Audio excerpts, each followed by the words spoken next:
Estoy grabando.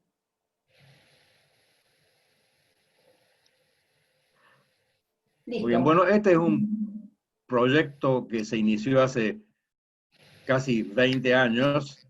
El doctor Cosasi de la Facultad de Medicina, que estaba haciendo experimentos con ratones y la enfermedad de Chagas, nos propuso que hiciéramos algunos modelos de la interacción con el sistema inmune, y así fue como Gustavo y yo nos pusimos a trabajar junto con él en este tipo de problemas al cuales antes nunca habíamos tenido ni acceso ni interés. Posteriormente se añadieron al proyecto Soledad, Shirley Vega y Agustín. Bueno, y ahora más o menos voy a detallar lo que sería la primera parte de nuestro proyecto, y Gustavo va a completar con lo que se hizo más adelante.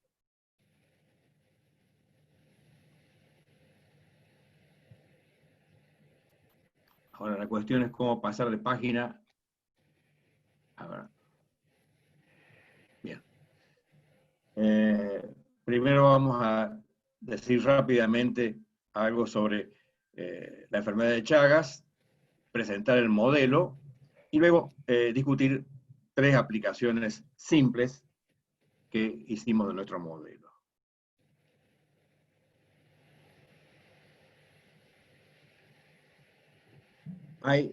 Es una enfermedad obviamente de transmisión vectorial. Hay diferentes tipos de vectores dependiendo de la región de América Latina que estamos estudiando. La que nos afecta a nosotros es la Triatoma infestans. En los últimos lustros también se ha propagado a otros países. Por ejemplo, acá vemos en Estados Unidos, debido sobre todo a la transmisión por transfusión, lo cual la ha hecho la enfermedad más interesante fuera del ámbito latinoamericano. No solo hay variaciones en el vector, sino también en el parásito. Acá tenemos cómo se distribuyen 6 linajes del parásito en Latinoamérica. También tienen componentes llamadas silváticas y componentes domésticas.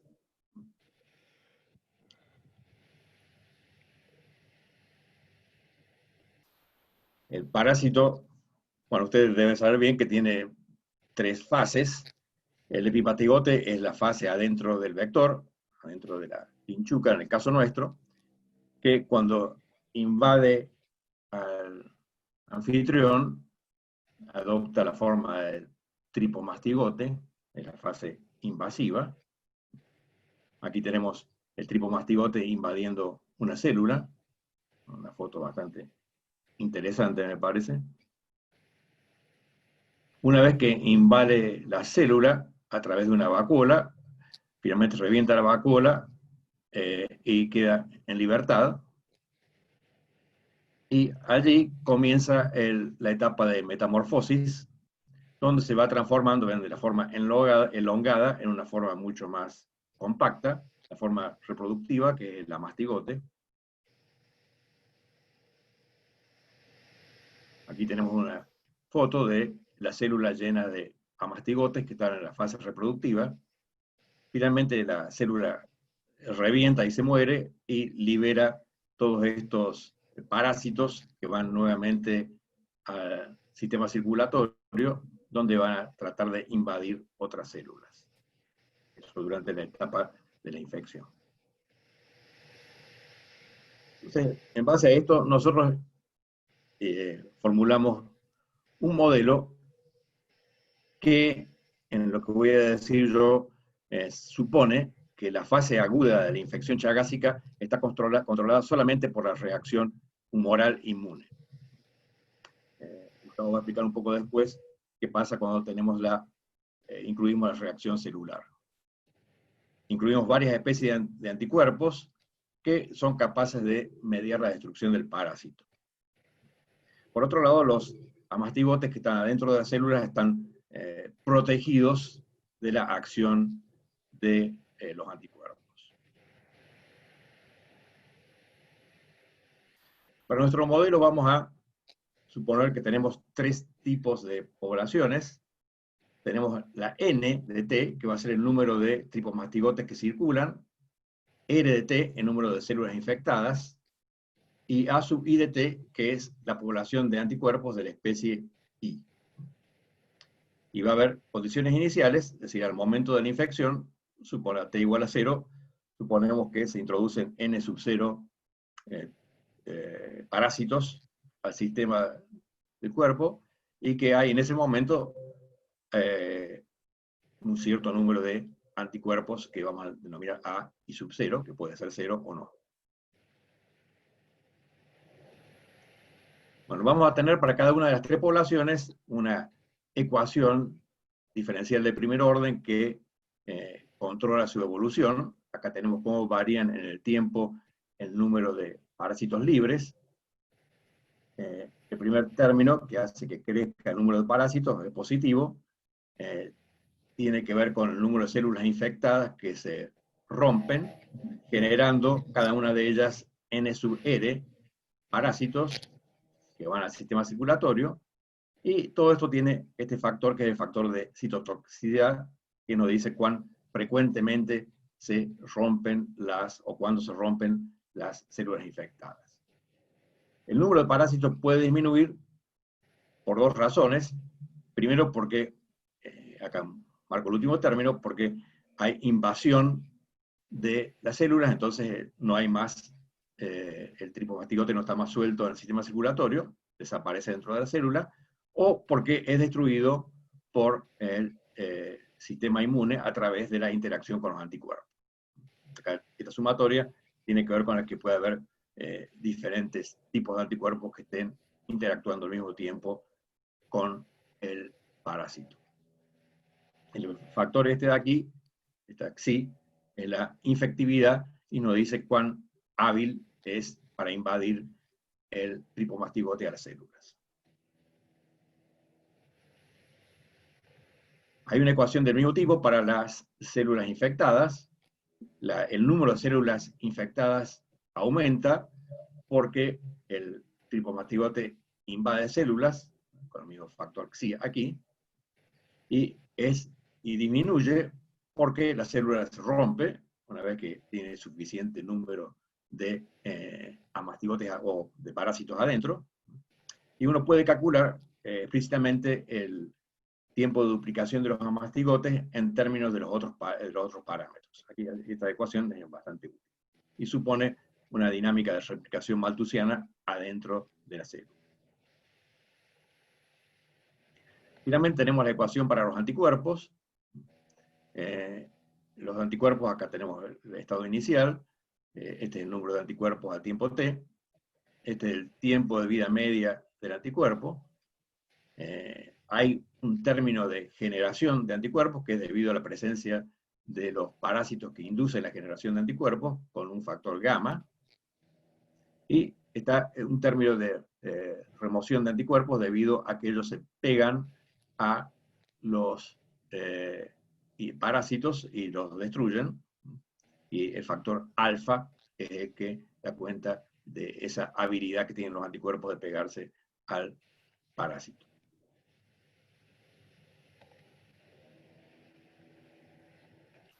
Bueno, uno puede resolver numéricamente las ecuaciones, pero los estados estacionarios, es decir, el estado que sería el estado final de la infección, se puede obtener analíticamente.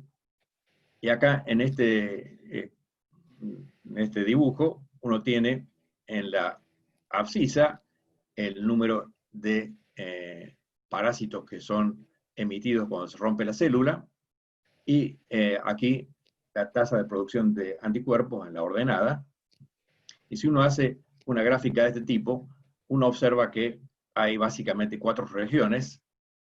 Si el tamaño de la cantidad, o la cantidad de parásitos que emergen cada vez que se rompe una célula es pequeño, en general el cuerpo se sana y no se pasa a una etapa siguiente de la infección. Si la cantidad de parásitos que salen es muy grande y la reacción del sistema inmune dada por este gamma es baja, el anfitrión se muere. El caso más común puede ser el caso de que se genera una enfermedad crónica, cuando hay suficiente reacción del sistema inmune. Y finalmente acá tenemos una región en la cual el resultado final de la infección depende de cuán grande sea el número de parásitos que entró al cuerpo inicialmente. Nosotros hicimos un ajuste a uno de los pocos conjuntos de datos experimentales que nos muestran varias especies, las poblaciones de varias especies de anticuerpos. Acá tenemos 3 especies, los puntitos son los valores experimentales a lo largo del tiempo. Acá tenemos el número de parásitos, estos puntitos son los valores medidos de parásitos a lo largo del tiempo, entonces tenemos 4 curvas que ajustar simultáneamente, y eso permitió obtener datos para los parámetros del modelo. Lamentablemente no hay, creo que este es el único caso que hemos visto en el cual uno puede ajustar a 4 curvas simultáneamente, lo que le da bastante confiabilidad a los parámetros. Aquí tenemos también otro ajuste, acá solamente aparece la curva de los parásitos, pero para diferentes tipos de ratón y diferentes tipos de parásitos. Y también se obtienen muy buenos ajustes. Una forma interesante de mostrar los resultados es hacer retratos de fase, en los cuales uno pone en el eje de las abscisas el número de anticuerpos, y en el eje de las ordenadas el número de parásitos, y uno se va moviendo a lo largo de estas curvas en la dirección de la flecha a medida que el tiempo avanza.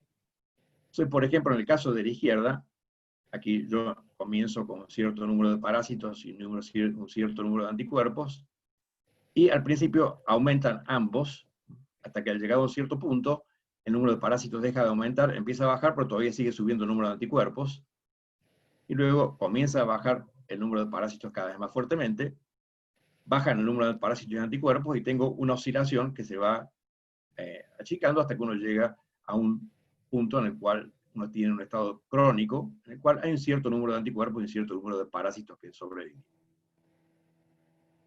Uno puede tener, perdón, uno puede tener también este caso del centro, en el cual el número de parásitos disminuye desde el principio. La reacción humoral fue suficientemente fuerte como para destruir la invasión parasitaria y el individuo se sana. Finalmente a la derecha tenemos un caso en el cual la solución depende del número de parásitos que son insertados inicialmente. Si el número de parásitos es alto, uno ve que primero bajan un poco, pero después suben, y bueno, eso va a diverger indicando que el paciente se muere. O si la inserción de parásitos es baja, esto baja siempre y el organismo se cura. Acá tengo los parámetros que caracterizan al estado crónico, que se puede obtener analíticamente, que corresponderían a este puntito de ahí. Son muy diferentes esos diagramas de fase que les mostré recién, de los que uno obtendría en el caso del predador y la presa, o del Oca-Volterra, que es bien conocido, en el cual uno tiene siempre trayectorias cerradas, o sea, soluciones periódicas. Entonces, conceptualmente, es bastante distinto de ese caso, que es el caso bien conocido para estos contornos de fase.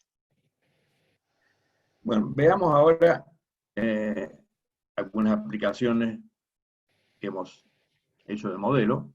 Hay un caso que es la generación de señuelos. Se sabe que el parásito desprende algunos fragmentos de la membrana que usa para confundir al sistema inmune.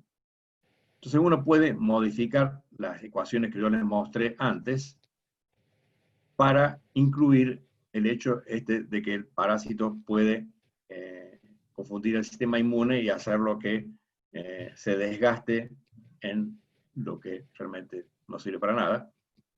En ese caso, si uno resuelve las ecuaciones y presenta todo en un diagrama de fase, el diagrama de fase es bastante interesante.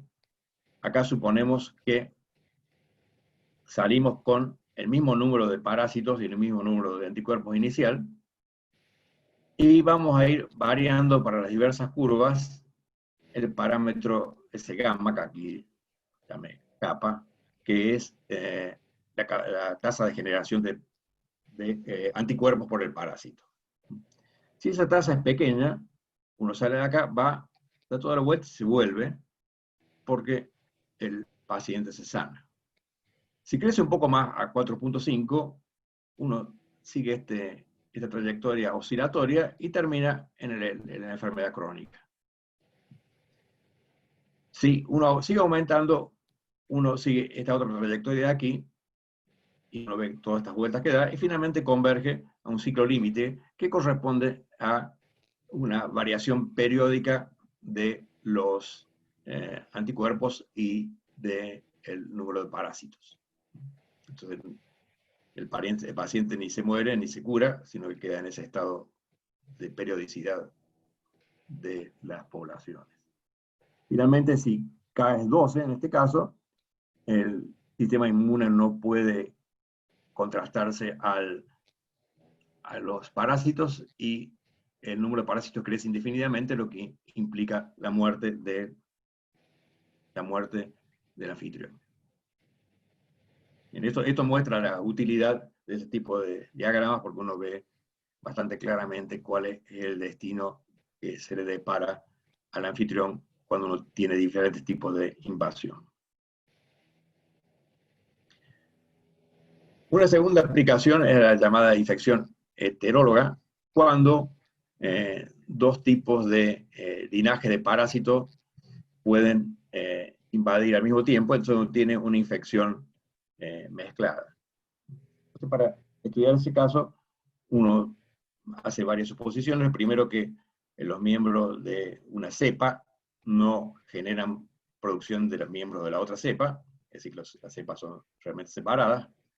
Quizás eso es obvio para los biólogos, pero para nosotros no lo era tanto. Cada parásito se supone que invade una célula diferente, no hay células invadidas por dos parásitos de diferentes cepas, y cada cepa influencia la activación de anticuerpos específicos de la otra, entonces sí, eso es la inmunidad cruzada, y eso es lo que realmente estudiamos. Acá repito las ecuaciones que había mostrado antes. Básicamente, la inmunidad cruzada aparece en el término de generación de anticuerpos, porque acá tengo que la especie J, no la especie, sino la cepa J de parásito, genera anticuerpos I con la tasa, digamos, gamma sub IJ. Entonces, una cepa puede generar anticuerpos que hubiera generado la otra cepa, eso es cruzado, y también tenemos la remoción cruzada porque un anticuerpo con una cierta eficiencia puede remover los parásitos de la otra cepa. Uno puede modificar bastante simplemente, y bueno, uno obtiene resultados interesantes. Uno también obtiene los casos de muerte, los casos de vuelta a la salud.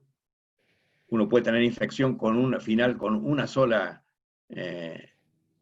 especie de anticuerpo, una sola cepa, o con las dos cepas. Aquí tenemos en el retrato de fase correspondiente a la infección con dos cepas. Acá vemos que termina oscilando una cepa y la otra alrededor de... Te queda un minuto, podrás manejar. Bueno, ahí termino rápidamente. Esto va a discutirlo después un poquito más. Finalmente, el último ejemplo que quería mostrar es el caso de la acción de GM1, que se mostró que funciona muy bien como para derrotar la infección en el caso de ratones. Aquí, bueno, el GM1 aparentemente disminuye la penetración del tripanosoma a las células cuando se añade al sistema, y también las células son más resistentes a la ruptura debido a la acumulación de parásitos adentro. Entonces hay dos cosas que dificultan el atravesar del parásito la membrana. Y lo que se observó que pequeñas dosis son suficientes para controlar la infección, pero si la dosis es muy grande, le hacen peor a la infección.